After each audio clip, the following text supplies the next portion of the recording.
Martinez, ABC News correspondent from the Pentagon, joins us right now. Why am I not surprised that North Korea is once again bellyaching about the fact that South Korea and the United States are conducting military operations like they do every year? Well, Doug, you're in good company. I think veteran North Korean analysts are not surprised at all that North Korea is stepping back or hearkening back to posturing that we've seen in the past, because they know that North Korea has a well-established pattern of upping the ante in talks by threatening to walk out. And at times over the last 20 years, when they've held talks with other countries, they have stepped back. So not a surprise, but the timing may have been a surprise in the sense that we've known that these military exercises have been ongoing, and especially this new one that just kicked off on Monday, this Max Thunder exercise, which is an air combat exercise between the U.S. and South Korea. And this is the one that they're using as the excuse for backing away from talks with South Korea that were supposed to happen today. And then last night, even tougher language, a statement issued by the foreign ministry saying that they may back out of the talks with President Trump altogether in June if they turn out to be just one-sided, which is what they say the U.S. is portraying them to be. You know, in the military in the United States, we always come up with these snappy names for things, and it seems to me that if you, instead of calling it Exercise Max Thunder 2018, calling it something a little different, like, I don't know, it's the first day of whatever, and just give it a simpler name because that would be less likely to rile up the North Koreans. Although the fact that we've got F-16s, F-18s, Growler aircraft, the EA aircraft, and so on and so forth, all flying around, the North Koreans are, I don't know if they're justifiably nervous, but they're concerned because those aircraft could hit almost anywhere in North Korea in an instant.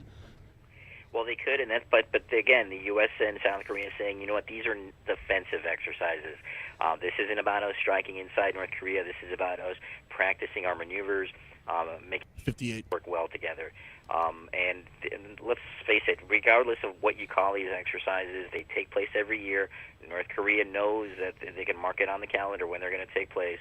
And so they knew this was happening. And don't forget, Kim Jong-un had kind of said early on, in the lead up to potential talks, that I understand that these exercises have to take place, and that they're difficult to cancel, and that at times they can be necessary. So, if anything, it's just North Korea using them as an excuse for now, and we just have to wait and see how things go on, because I think the broader concern is that they could scuttle the potential talks between President Trump and Kim Jong-un on June 12th. I just don't see that happening, Louis, because all along, and we may not have touched on it personally, you and I, but my contention is there's one thing that the leader of North Korea wants. He wants a photograph of him shaking hands with the President of the United States. That probably means more to him than almost anything else going, and I don't think he wants to scuttle that opportunity.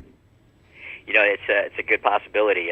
One of the things when you talked about Kim Jong-un over the last 2 years with the whole provocations with the missile launches and the nuclear tests was, why is he doing all this? And one of the answers I would always give is that analysis is that it looks like he's trying to be a player on the world stage. And I think you're exactly right. I mean, the broad smiles that you saw him shaking hands with Secretary of State Pompeo in Pyongyang last week when he secured the release of the 3 Americans detained by North Korea, I think he likes that, and I think you're right. I think that he wants to be seen as an equal on the world stage, and that handshake with President Trump is a key motivator, regardless of what the rhetoric is for right now this week. I like the fact that they say they're going to stop their nuclear testing, and yet our military interests and our agencies are saying, well, they have to kind of stop because these underground bombs they've been setting off the mountain, the tunnels have all collapsed. They can't possibly use them anymore.